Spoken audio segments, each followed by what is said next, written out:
"I can't believe you did this to me." That's all I managed to say as my dad slid the house deed across the lawyer's polished table, with Emily's name printed on it in black ink. My stepsister. Not mine. Hers. For a second, I thought I was hallucinating. The document felt heavy in my hands, like it carried every lie they'd been hiding behind their polite smiles. Grandma's house wasn't just a building.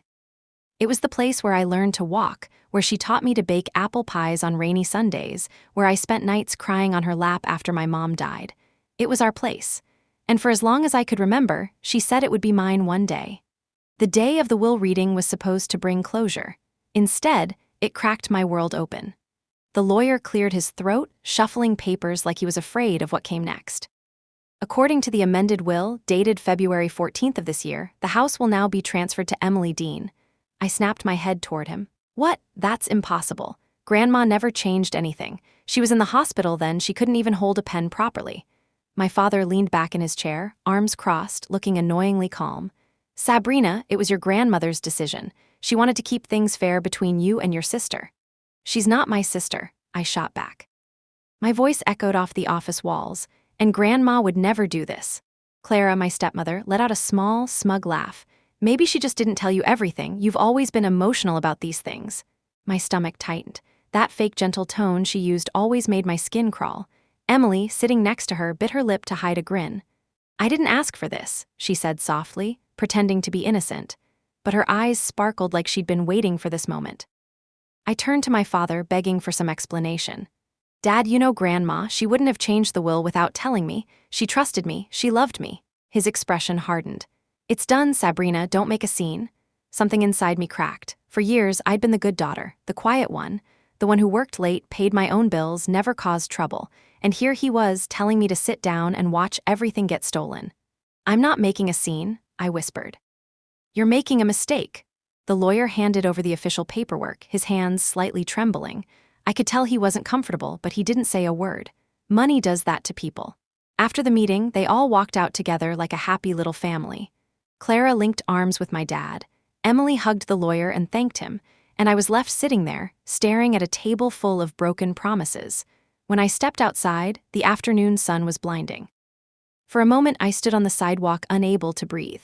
People passed by, cars honked, life went on, but my world had stopped. I pulled out my phone and stared at the lock screen, a picture of me and Grandma in front of the house, laughing. She had her arm around me. This will be yours someday, sweetheart. I clenched my jaw so hard it hurt.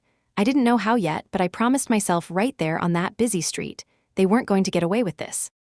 When I drove back to Grandma's house that evening, I expected at least the comfort of being home, even if everything else felt like it was falling apart. But as I pulled up to the familiar gate, something was off. The porch light was on, but the front door was locked with a new lock. I stood there for a second, confused. I'd always had my own key. I fumbled through my bag, tried it anyway, it didn't fit. Then Emily opened the door wearing one of Grandma's old cardigans, the cream-colored one she used to wrap around me every winter. Emily leaned casually against the doorframe like she belonged there. Oh, she said with fake surprise, I didn't know you were coming. This is my house, I said flatly. She tilted her head, feigning innocence. Not anymore, technically. The paperwork was filed this afternoon. Dad wanted the locks changed for security, to avoid complications. My stomach dropped. You changed the locks already? She shrugged. It's just practical. Before I could say anything else, Clara appeared behind her, arms folded. Sabrina, let's not make this harder than it needs to be. You can pick up any personal belongings tomorrow, but this isn't your place anymore. I stared at her in disbelief. Clara, I grew up here. Grandma raised me here. You can't just... She cut me off with a practiced smile. We're following the law. And if you care about Grandma's memory, you won't make a scene in front of the neighbors. Her words stung because she knew exactly where to hit. I took a step back, blinking fast as tears burned behind my eyes. The house that had always been my safe place now stood there like a stranger's. I could see the warm light in the living room, hear the faint sound of their laughter, and I was outside like I didn't belong. Fine, I said through gritted teeth. But this isn't over. Clara gave me a look that said, yes, it is. Then she slowly closed the door in my face. I just stood there, for a long time. I could smell the lavender from Grandma's garden, hear the crickets, feel the chill of the night, but none of it felt like home anymore. When I finally turned around, I noticed Mrs. Henderson, the neighbor across the street, peeking through her curtains. She'd known me since I was 6. But when our eyes met, she quickly pulled the curtain shut. The next morning, as I came to collect some of my boxes, she happened to be outside watering her plants. I smiled at her, hoping for some warmth. Instead, she said softly, "I heard about the will, dear. You should let it go. Family's family." Her words hit harder than she intended. Family's family. Easy to say when your family isn't stabbing you in the back. Inside the house, Emily was already rearranging furniture. My grandmother's antique china cabinet, the one she told me would be mine one day, was being moved to Emily's new bedroom. I wanted to scream, to grab everything and run, but I knew it wouldn't help. I boxed up my clothes and photo albums in silence while Clara hovered nearby like a security guard. When I stepped out with the last box, my father's car pulled into the driveway. He got out, looking tired but strangely distant. "Sabrina," he said, as if I were some neighbor who parked in the wrong spot. "I hope you understand why we had to do this." "No," I answered sharply. "I don't understand at all, but you'll regret it." He sighed, rubbing his forehead. "Don't be dramatic, it's just a house." I laughed bitterly. "It's not just a house, it's my life, and you know it." He didn't reply, just walked inside, leaving me standing there with cardboard boxes and a heart full of betrayal. That night, I parked my car right outside the gate. I refused to leave. If they wanted me gone, they'd have to see what they did to me. I curled up in the driver's seat, staring at the windows where Emily's shadow moved through the rooms that used to be mine. My phone battery died, the air got cold, and tears finally slipped down my cheeks. But underneath all that pain, something else started to grow, a hard, steady fire. I didn't know how I was going to fight them yet. But one thing was certain, I wasn't going to let them win. The next morning, after a sleepless night in my car, I drove downtown to meet a lawyer. My hands were shaking on the steering wheel. I'd never sued anyone before, let alone my own family. But this wasn't about pride. It was about justice, about her. The office smelled like coffee and fresh paper. Mr. Allen, a middle-aged man with kind eyes and sharp suits, shook my hand. "Sabrina Dean, please have a seat. I've heard a bit about your situation." I sank into the chair, exhausted. "They took my grandmother's house, my dad, my stepmother, and my stepsister. They changed the will, I know they did." He opened a folder, glanced at some papers, and nodded slowly. "I've reviewed the new will. It's properly signed, notarized, and filed. Legally, it looks valid." I leaned forward. "But it's fake. She couldn't have signed anything. She was in the hospital. She could barely speak." "That's something we can look into," he said carefully. "But challenging a will is difficult. You'd need very strong evidence, proof of fraud, forgery, or coercion. And even then, the case could drag on for months, maybe years." His words hit like cold water. "So you're saying they might get away with it?" "I'm saying the legal system needs proof," he replied gently. "Emotion isn't enough."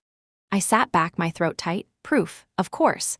They had the paper, the signatures, the lawyers on their side, and I had memories. Mr. Allen studied me for a moment.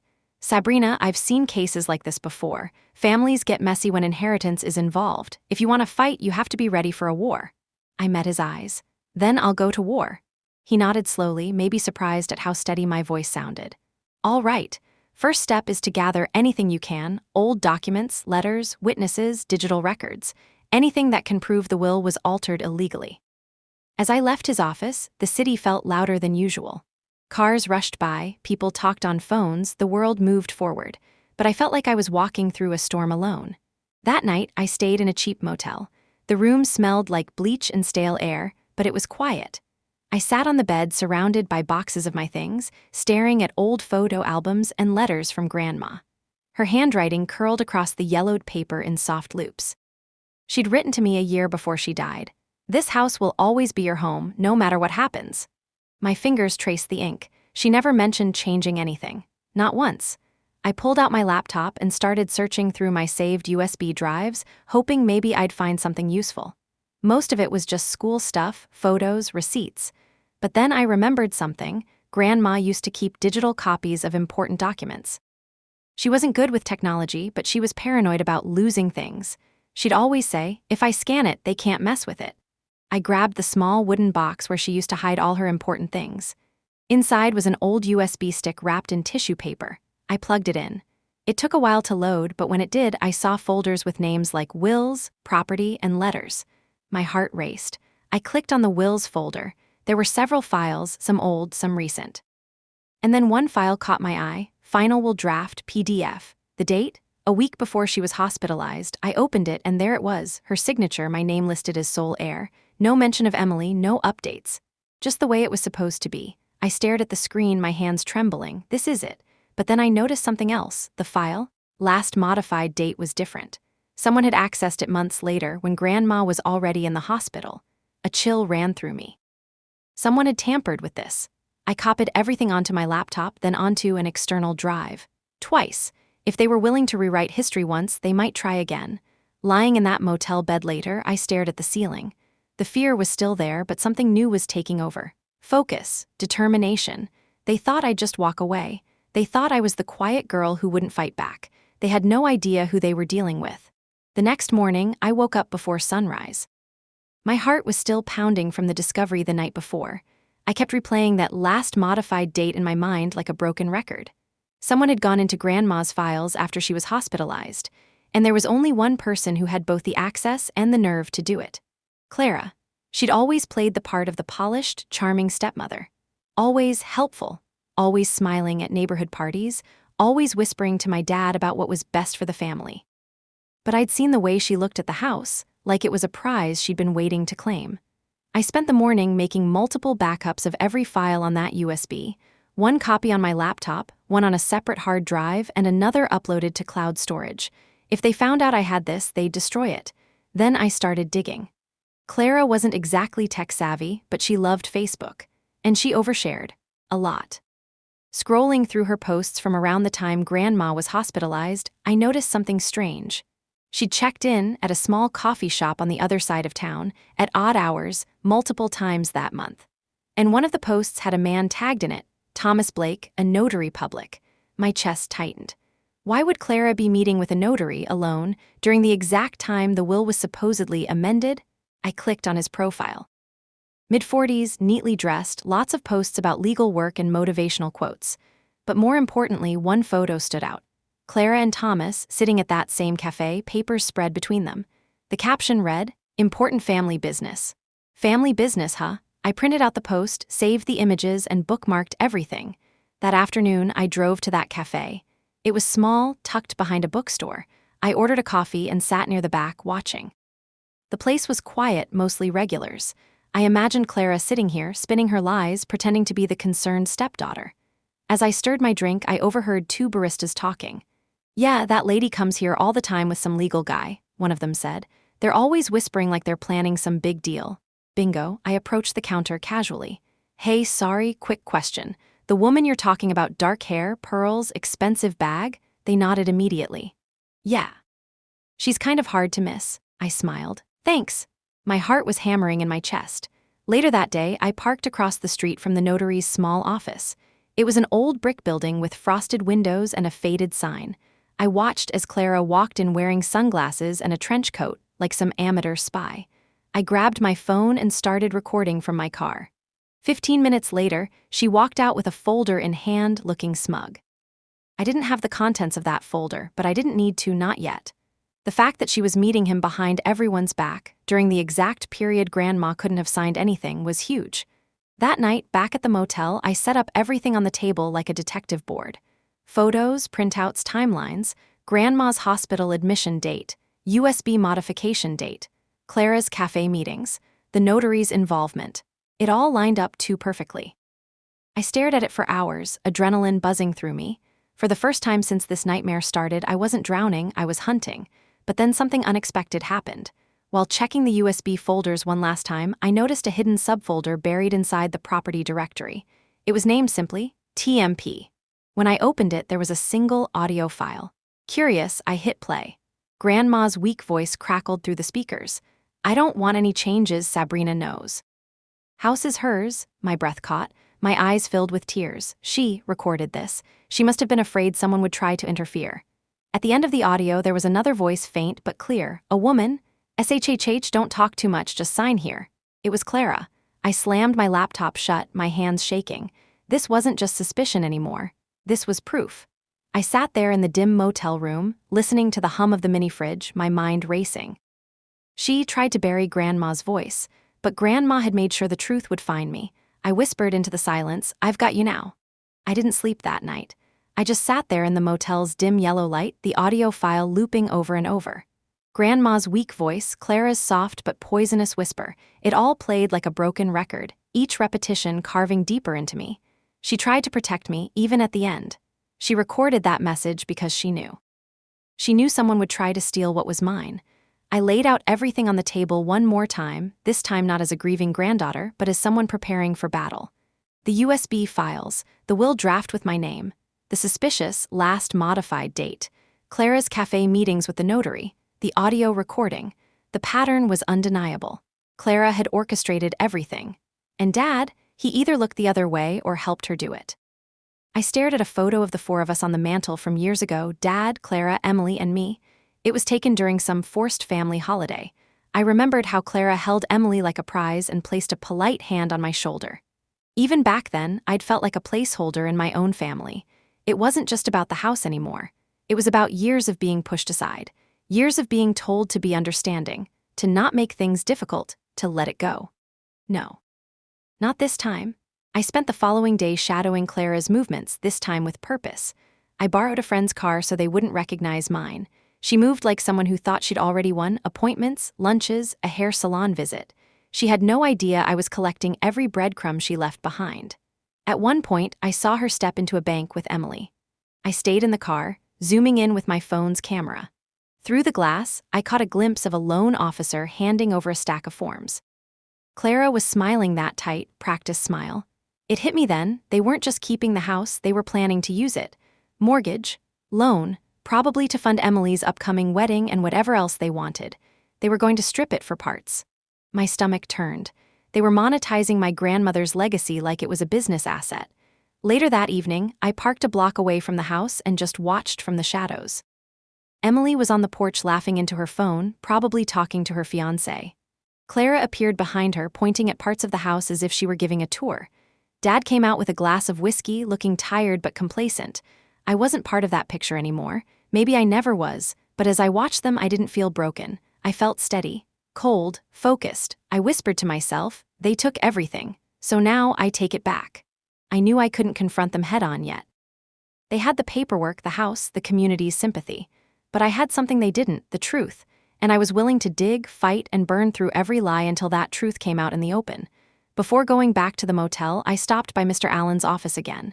I handed him the USB, the audio file, and the printed posts from Clara's meetings with the notary. His eyebrows shot up as he skimmed through. "This is substantial," he said. "It's just the beginning," I replied. "I'm not backing down." He leaned back, studying me carefully. "If you go down this road, Sabrina, things will get ugly. Your father, Clara, Emily, they won't stay quiet once they know you have this." I met his gaze without flinching. "Good, let them fight. I'm done being their quiet little girl." When I stepped outside, the air felt different. The night wasn't as heavy anymore. The streetlights flickered against the pavement like tiny beacons. For the first time since the will reading, I didn't feel lost. I felt ready. I drove past Grandma's house one last time that night. The windows were glowing, warm, and golden. But instead of pain, I felt something sharper, resolve. "This is my home," I whispered, gripping the steering wheel. "And I'm taking it back." The motel room had become my war room. Papers, USB drives, notebooks, printed screenshots, and timelines covered every inch of the cheap wooden desk. In the center, I'd taped a photo of Grandma on the wall, right above my messy board of strings and sticky notes. Her kind smile stared back at me, steady and unshaken. "Let's get to work," I whispered. Up until now, everything had been emotional grief, shock, betrayal, but emotions wouldn't win this war. Strategy would. I sat down, opened a new notebook, and wrote at the top of the first page, Phase 1, find proof. Phase 2, expose THEM. Phase 3, take it back. I started with what I had. The original will draft on USB, the suspicious modification date, the audio file with Grandma's voice and Clara's whisper. Clara's meetings with the notary, but it wasn't enough. I needed witnesses, legal leverage, and undeniable evidence they couldn't brush aside. First, I listed everyone who might have been around Grandma in those last months: nurses, neighbors, old friends. Someone had to have seen something. Then I dug through Grandma's old phone records, which I'd transferred to my laptop years ago when I helped her switch plans. There were dozens of calls to my dad, some to Clara, but what stood out were 3 calls made to her personal lawyer, Mr. Thompson, just days before she was hospitalized. I hadn't seen him at the will reading. That was strange. Grandma trusted him completely. I jotted his name down in red ink. I'd track him down soon. Next, I went through bank statements I'd found in an old folder. Grandma had been meticulous with her money, every checkbook balanced, every receipt kept. I noticed that a week after she was admitted to the hospital, there was a withdrawal of $10,000 signed under her name. She was barely conscious at that time. My stomach knotted. Clara, it had to be her. I made copies of everything and started a digital log with timestamps so nothing would get lost. This wasn't just a family squabble anymore, it was a case. Later that day, I drove to the neighborhood to talk to Martha, the elderly neighbor who'd known Grandma for decades. I'd always liked her. She was sharp, observant, and not easily fooled. She opened the door slowly, surprised to see me. "Sabrina, dear, I didn't expect you." "Hi, Martha, I need to ask you something important, about Clara." Her expression changed immediately, her mouth tightened. "Come in." Inside, the house smelled like cinnamon and old books. I sat across from her as she poured me tea. "You know," she said, "I always thought there was something strange about the way things happened after your grandmother got sick." My pulse quickened. "What do you mean?" She leaned closer. "One afternoon, I saw Clara and a man I didn't recognize going through your grandmother's filing cabinet. It was before she was admitted. She said they were reorganizing paperwork, but your grandmother wasn't even home." I remember because I wanted to bring over a pie and found the door wide open. My hands clenched around the teacup. "Did you tell anyone?" She shook her head. "I didn't want to get involved, but now maybe I should have." I pulled out my notebook. "Would you be willing to make a statement, even just a written one?" Martha hesitated for a second, then nodded slowly. "Yes, for your grandmother, yes." It felt like the first real crack in Clara's wall. That night back at the motel, I worked late creating a chronology. Grandma falls ill. Clara accesses files. Will is modified. Locks are changed. Money is withdrawn. House is seized. The timeline looked like a blueprint of betrayal. To keep my mind focused, I recorded a voice memo for myself. Step 1, collect everything. No emotion, just facts. Every lie they told will be matched with evidence. Then I started thinking bigger.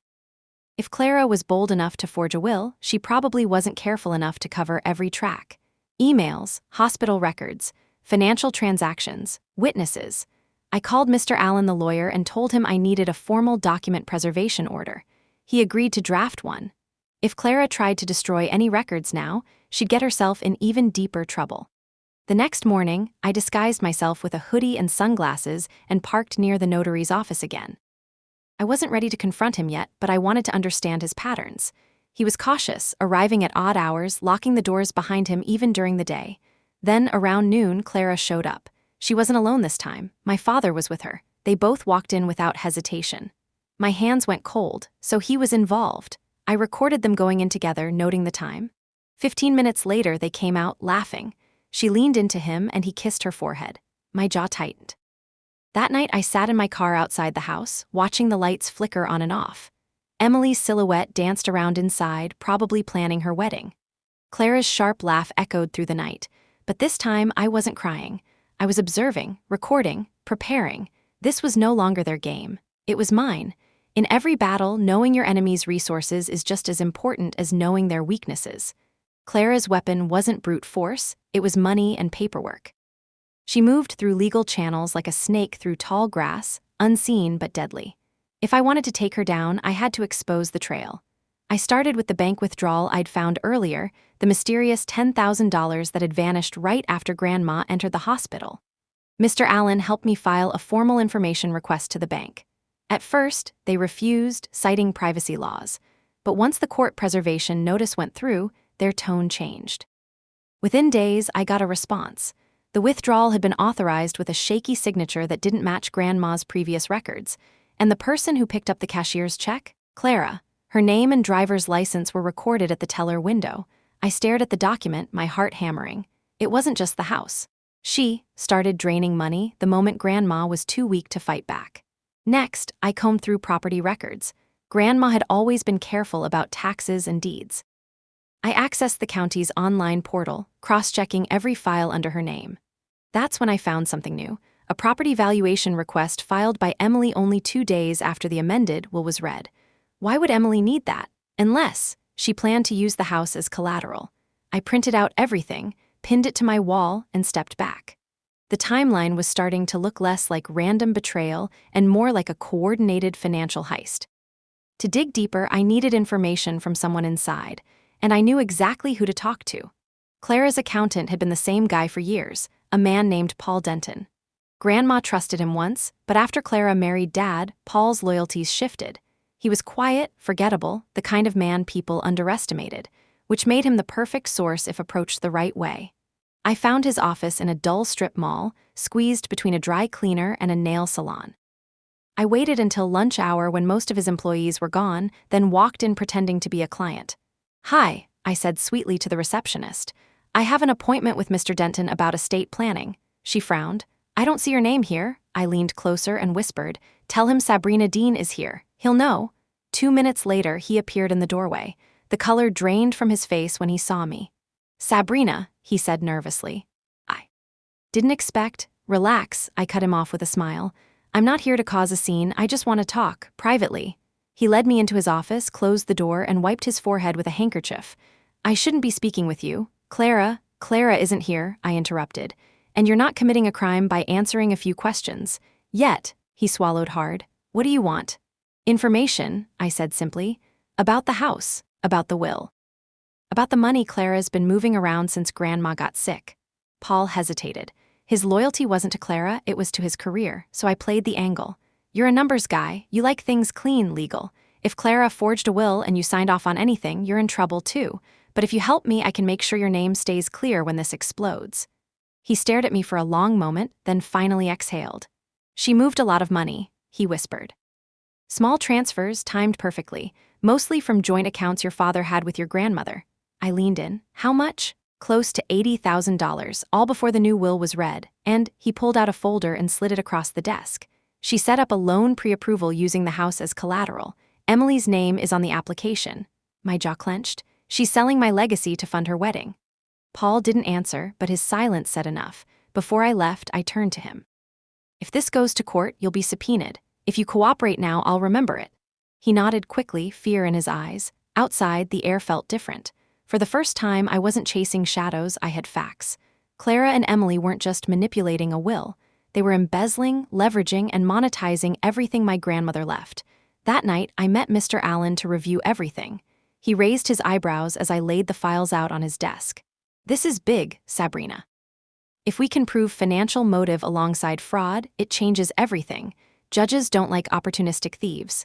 "Good," I said, "because that's exactly what they are." Later, I parked outside the house again. Through the window, I saw Emily showing a wedding planner around, pointing at the living room like it was some showroom. Clara walked behind them, sipping wine, confident as ever. I whispered into the darkness, "Smile while you can." The deeper I dug, the clearer it became. Clara and Emily had left footprints everywhere. They thought their power came from money and paperwork, but the truth, it was in people's memories, and that was my next move. I started at the hospital. The fluorescent lights hummed above me as I walked through the corridors where Grandma had spent her final weeks. It felt like stepping into a frozen memory, the smell of antiseptic, the faint beep of machines, the cold floors.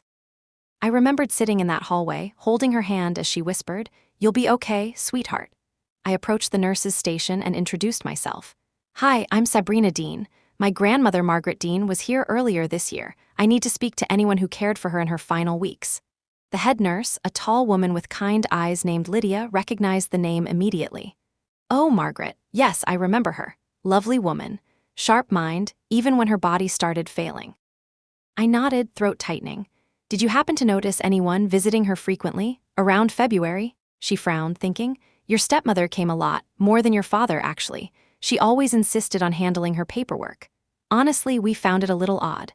Margaret was still lucid, but Clara would often step in, explain things for her.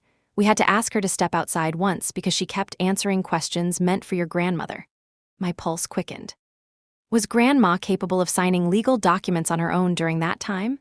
Lydia shook her head slowly. Not really. Her hands were very weak. We sometimes had to help her hold a pen just to sign medical consent forms, and even then, it took effort. I asked if she'd be willing to give a written statement. She didn't hesitate. If there's foul play involved, Margaret deserves justice. Her words hit me like a spark to dry wood. Next, I tracked down Dr. Patel, Grandma's attending physician. He was precise, serious, and didn't mince words. Mrs. Dean was medically frail, he said. Her mental clarity was good, but physically, signing anything of legal weight on her own would have been nearly impossible. If someone claims she resigned a will during that period, I'd call that questionable at best. I asked if he'd testify. If subpoenaed, I'll tell the truth, he said simply. As I left the hospital, the winter wind hit my face, sharp and cold. But inside, I felt the first flickers of real hope. This wasn't just suspicion anymore, it was corroboration. My next stop was the neighborhood. Martha's testimony was valuable, but I needed more. I visited Mr. and Mrs. Johnson, the elderly couple who lived 2 doors down. They'd been Grandma's friends for decades, Sunday dinners, holiday card exchanges, the works. They invited me in for tea the moment they saw me. "Oh, sweetheart," Mrs. Johnson said, squeezing my hand. "Your grandmother adored you. She told us so all the time." I smiled weakly. "I know, that's why I need your help. Do you remember anything unusual around the time she got sick? Visitors, papers, arguments?"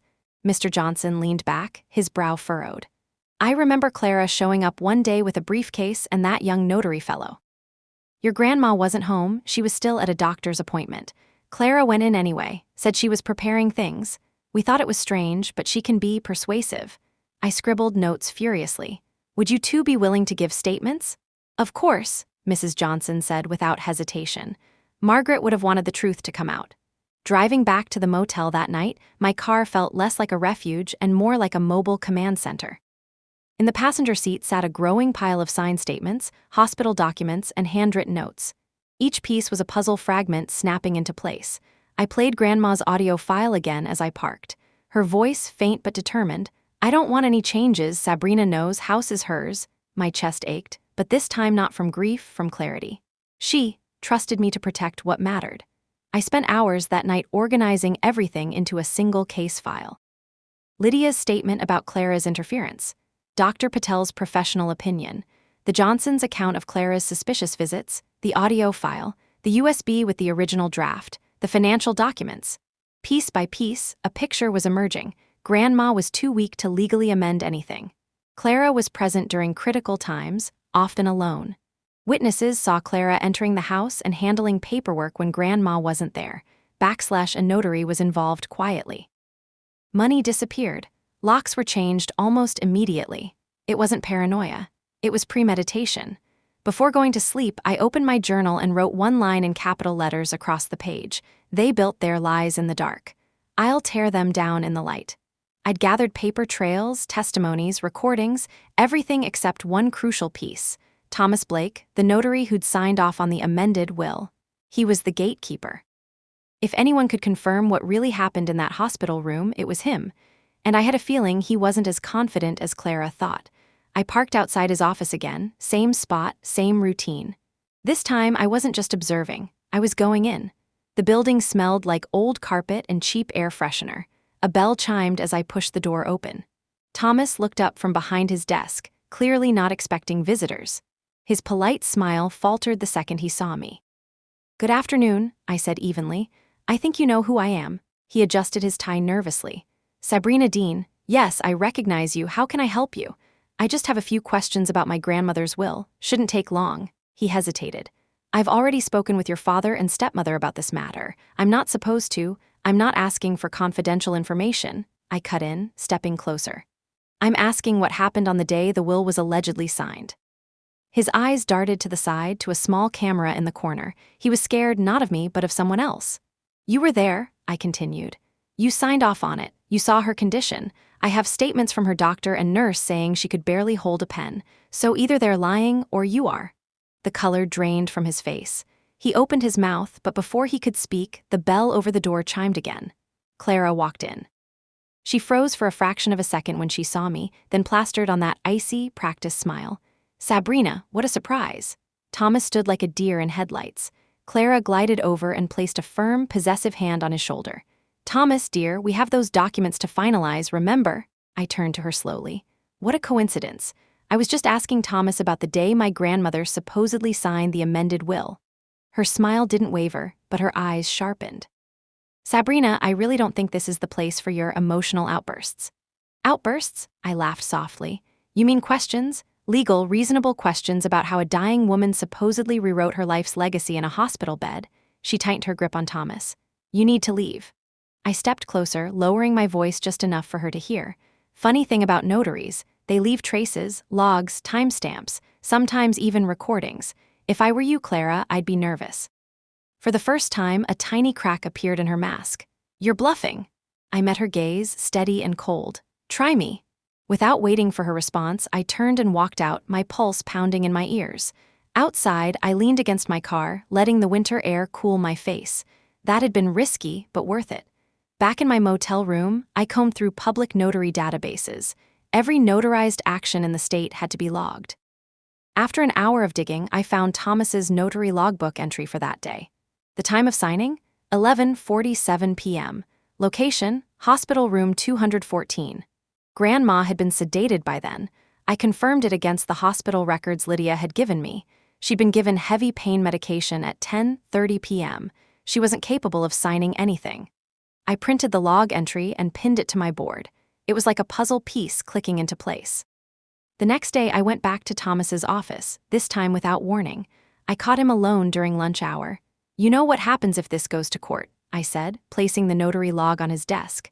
Your name is on this. You signed off on something that wasn't legal. You can either stay silent and go down with them or tell the truth and protect yourself. His hands trembled. Clara, she said everything was arranged. She said the lawyer approved it. I didn't want to get involved, but she pressured me. I softened my tone. Thomas, you're not the villain here, but if you stay quiet, you'll become one. Help me set this right. He looked at the door, then back at me. I can't, not yet, but if it comes to court, I'll tell the truth. I have something, just not here. What kind of something? I asked. He hesitated. Let's just say I keep records for my protection. I left knowing I'd cracked him. He wasn't fully on my side yet, but the seed was planted, and Clara had definitely noticed. That evening, as I walked to my car outside the motel, a black SUV slowed down as it passed me.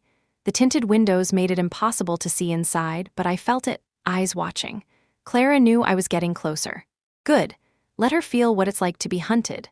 The black SUV that tailed me the night before was gone by morning, but the unease it left lingered. Clara was watching me now, and if she was, then Dad knew too. I had avoided confronting him directly. A part of me still clung to the tiny hope that maybe, just maybe, he'd been misled, manipulated, dragged into this mess unwillingly. But after everything I'd found, that hope was wearing thin. I decided to check something that had been nagging at me since the beginning. Why was Grandma's personal lawyer, Mr. Thompson, present at the will reading? He handled her affairs for years. Grandma trusted him more than anyone, more than my father, more than me. His absence made no sense. I called his office. Hi, this is Sabrina Dean. I'm Margaret Dean's granddaughter. I need to speak to Mr. Thompson. It's urgent. A pause. Then the receptionist replied, Oh, Mr. Thompson tried to attend the will reading earlier this year, but he said he received notice that his services were no longer required.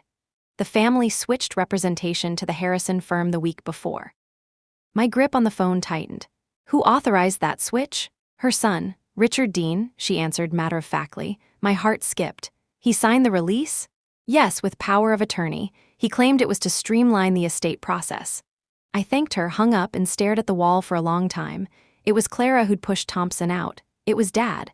The betrayal hit like a sucker punch. All those nights I'd cried thinking maybe he just didn't understand. Turns out he did. He understood perfectly. He was part of it from the start. I grabbed my coat and keys and drove straight to the house. I didn't call ahead. I didn't knock. I walked through the gate like I still owned it because in my heart I did. Dad was in the living room reading the paper like nothing had happened. Clara wasn't home. Emily was out with her fiancé. Perfect. He looked up, surprised. Sabrina, what are you doing here? I stood in the doorway, my voice steady but cold. We need to talk. Folded the paper slowly. About what? About the fact that you removed Grandma's lawyer before the will was read.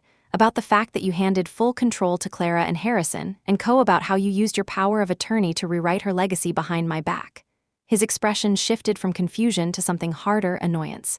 You're misunderstanding the situation. No, I shot back. For the first time, I actually understand everything. You weren't manipulated. You chose this. He stood, trying to tower over me like he used to when I was a teenager. Sabrina, I did what I had to do to keep the family together. Thompson was difficult, and Clara offered a cleaner solution. You're making this into something it's not. I laughed bitterly. A cleaner solution? You helped her forge a will, Dad. You pushed out the one lawyer who actually knew Grandma's wishes, and you let that snake rewrite her life's work for Emily's benefit. That's not keeping the family together. That's betrayal. His jaw tightened. Watch your mouth. No, I said, stepping closer. For once, you're going to watch me. All my life, you've expected me to stay quiet to let Clara and Emily take the spotlight. I stayed silent when you remarried. I stayed silent when Clara made herself the center of every family event. I even stayed silent when Emily moved into Grandma's house before the funeral flowers had wilted, but not anymore. He rubbed his forehead. You're overreacting. It's just a house. Don't you dare, I snapped, my voice echoing through the living room. Don't you dare call it just a house. That house is everything she built, everything she promised me, and you sold it out like it was a used car. For the first time, he looked rattled. You're digging into things you don't understand, Sabrina. You could get hurt. I stared at him, my stomach turning. Are you threatening me? He shook his head, looking away. I'm warning you. That was worse. I took a slow step back, feeling a strange calm settle over me. You know what's funny? For months, I told myself Clara was the enemy, but now I see it clearly. The person who hurt me most isn't her, it's you. His face hardened. You've always been dramatic. No, I said quietly.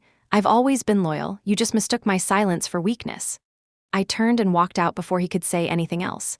My hands were shaking, but not from fear, from clarity. Back at the motel, I laid out the authorization forms I'd pulled from Thompson's office records. Richard Dean's signature stared back at me. The date was 1 week before Grandma's hospitalization. This wasn't a reaction. This was a plan. Clara had schemed, but Dad had opened the door for her. I pressed record on my phone. Note to file, I said, voice steady. Richard Dean signed the authorization to remove Thompson and install Harrison and Co., allowing Clara to control the estate. His involvement is active, not passive. Motive, family favoritism, financial benefit, or both. Next step, expose this.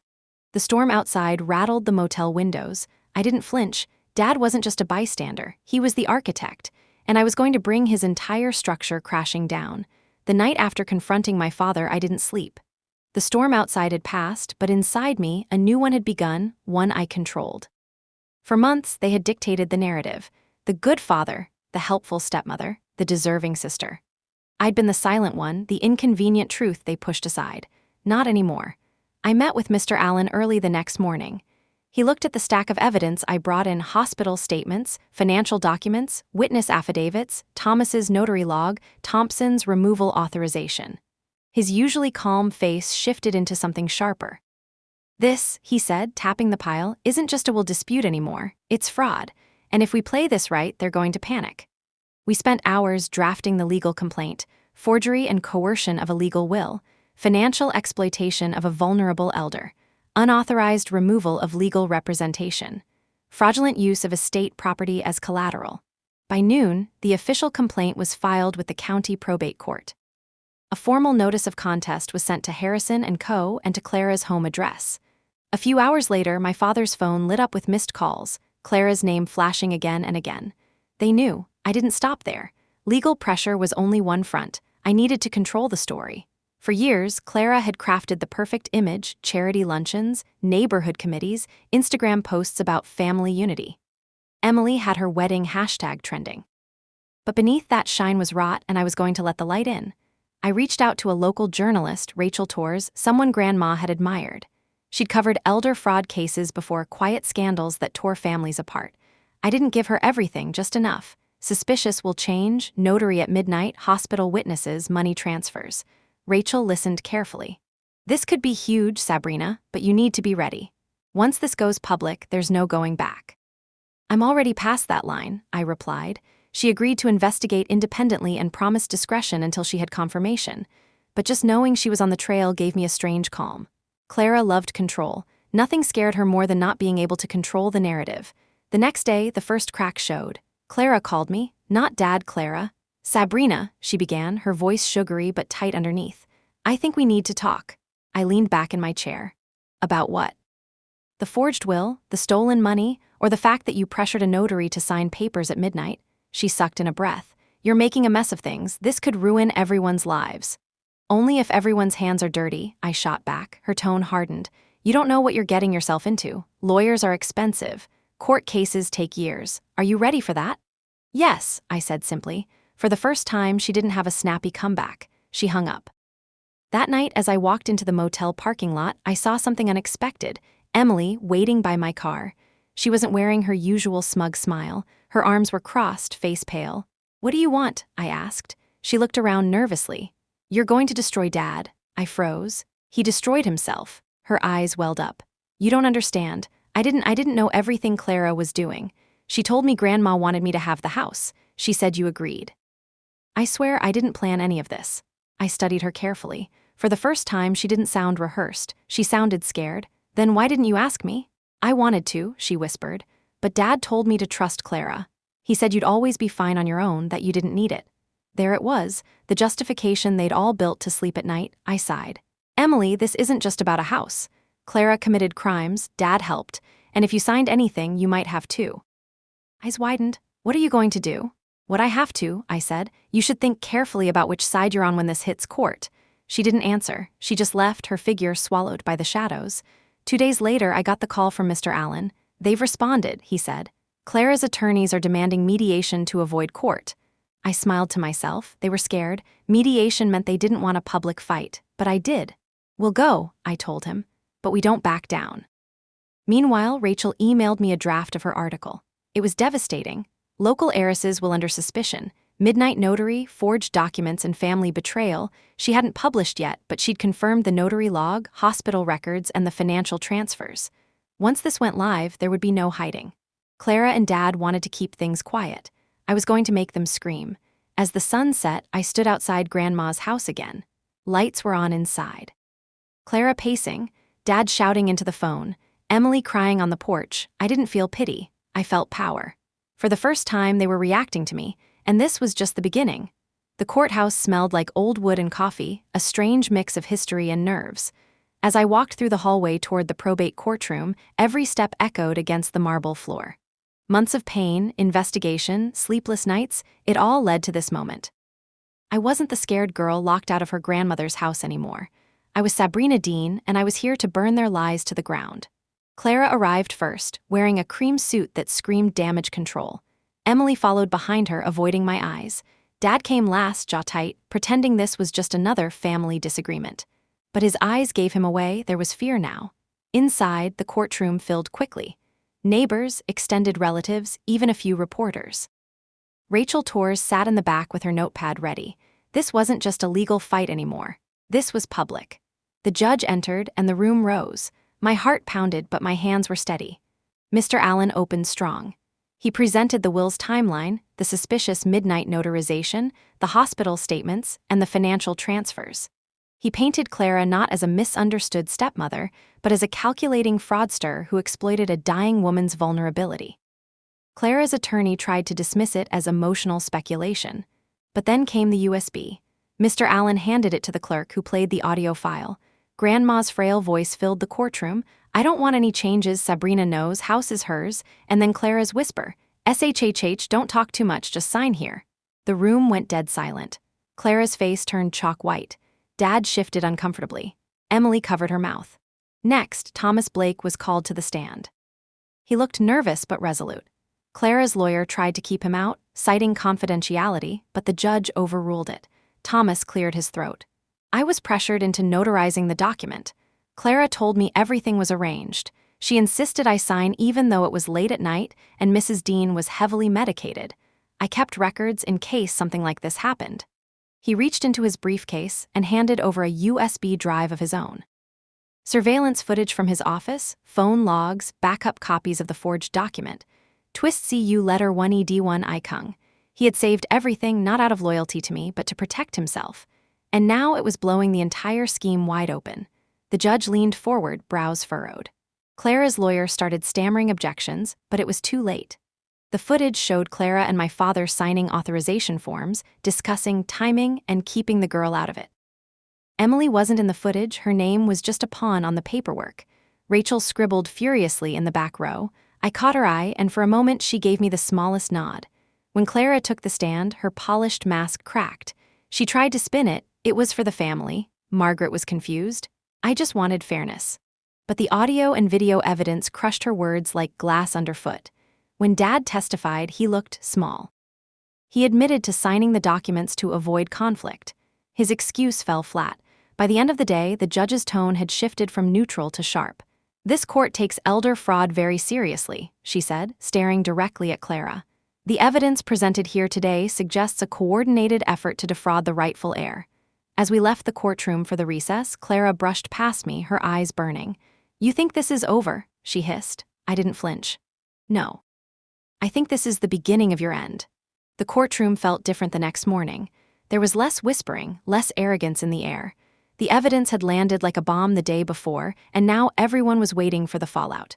Clara arrived looking like a different woman, pale, lips pressed thin, hair pulled back too tightly as if she could control the chaos through sheer force of will. Dad sat beside her, not meeting anyone's eyes. Emily sat a few seats away, shoulders slumped, avoiding Clara altogether. The judge entered, and the room rose again. When we sat, she adjusted her glasses, looking directly at Clara first. "After reviewing the evidence," she began, "this court finds substantial proof of coercion, fraud, and the unlawful modification of a legally binding will. The amended document is hereby declared void. The original will of Margaret Dean stands." The words hit like a wave. My breath caught. I'd known this was the goal, but hearing it out loud felt like a weight I'd carried for months was suddenly lifted. The judge turned her attention to Clara and my father. "Furthermore, the court refers the matter of financial exploitation and forgery to the district attorney's office for criminal review. This is not merely a family disagreement. This is a breach of trust and the law." Clara's hands clenched into fists. Dad's face drained of color. Then came the part I'd waited for my entire life. The Dean family residence, as stipulated in the original will, is to be transferred solely to Sabrina Dean as the rightful heir. All unauthorized financial transactions made from the estate accounts during Mrs. Dean's illness are to be audited and reimbursed. My heart pounded as the judge's gavel came down. It was done. Outside the courthouse, cameras flashed. Rachel Torres approached me for a statement. Clara brushed past reporters, shouting, "This isn't justice, it's revenge." Her attorney rushed to contain her. Dad walked behind her, shoulders sagging, suddenly looking decades older. Emily approached me quietly, tears in her eyes. "I didn't know everything," she whispered. "But I should have. I'm sorry, Sabrina." I looked at her, really looked. For years, she'd been the golden child, the untouchable, but now she was just a girl caught in someone else's scheme. "I believe you," I said, "but believing you doesn't mean forgetting. If you want to make this right, tell the truth." "Not to me, to everyone," she nodded slowly. "I will." Later that day, I stood outside the house. My house. The locks were changed back. The deed was in my name again. The wind blew through the oak trees like it had when I was little, before Clara's perfume replaced Grandma's lavender scent. I walked through the front door, the creak of the wooden floor beneath my shoes echoing like a welcome home. The furniture was still there, but Clara's glossy touches were already being packed away by movers. In the living room, I ran my hand over Grandma's old piano. It was scratched and a little out of tune, but it was real, just like this moment. For the first time in a long time, the house didn't feel like a battleground. It felt like mine. The house was quiet the morning I moved back in. No lawyers, no shouting, no Clara's perfume clouding the air, just the sound of wind slipping through the windows and the faint creak of old wood, like the house itself was stretching after a long, uneasy sleep. I walked through each room slowly, barefoot, letting my memories fill the silence. The kitchen where Grandma used to hum while stirring soup. The living room where I'd fall asleep on her lap as she read to me. The back garden where she taught me how to plant tomatoes in neat little rows. For months, this place had been a war zone. Now, it was healing, and so was I. I spent the next few weeks restoring everything she loved. I brought back her furniture from storage, polished her piano, hung the faded photographs she adored. Not to erase what happened, but to remind myself what was worth fighting for in the first place. One afternoon, as sunlight streamed through the big bay window, I sat at Grandma's writing desk and signed the paperwork for the Margaret Dean Foundation, a nonprofit dedicated to protecting elders from financial abuse and inheritance fraud. It wasn't about revenge anymore. It was about legacy. The press covered the foundation launch modestly, but what mattered were the messages I started receiving. From women, from grandchildren, from people who'd been silenced just like I had. "Thank you for telling your story. I thought I was the only one. You gave me the courage to fight back." Every message felt like a light switching on somewhere in the darkness. Emily kept her promise. She testified publicly, admitting she'd signed documents without understanding Clara's scheme. It didn't absolve her completely, but it mattered. Dad stayed quiet after the trial. He avoided reporters, avoided me. One day, he showed up at the gate, looking older than I'd ever seen him. "I didn't come for forgiveness," he said softly. "I came to say I was wrong." I looked at him for a long moment. "You were," he nodded. "I lost the house. I lost Mom's trust. I lost you." "I can't fix that for you," I said. "You have to live with it." He didn't argue. He just walked away. And for the first time, I didn't cry watching him go. I let the gate close behind him gently, like closing a chapter. That evening, I sat on the porch, wrapped in Grandma's old quilt. The sky was painted in soft oranges and purples. Fireflies flickered in the garden like tiny lanterns. I thought about everything that had happened, the betrayal, the lies, the courtrooms, the late-night investigations. It was messy. It was brutal. But it was mine, my fight, my voice. I whispered into the quiet air, "We did it, Grandma." And I swear, for a second, I could almost hear her laugh, warm, proud, alive. Justice wasn't a thunderclap. It was this: a house restored, a name cleared, a future reclaimed. I wasn't just the girl who lost everything. I was the woman who took it back.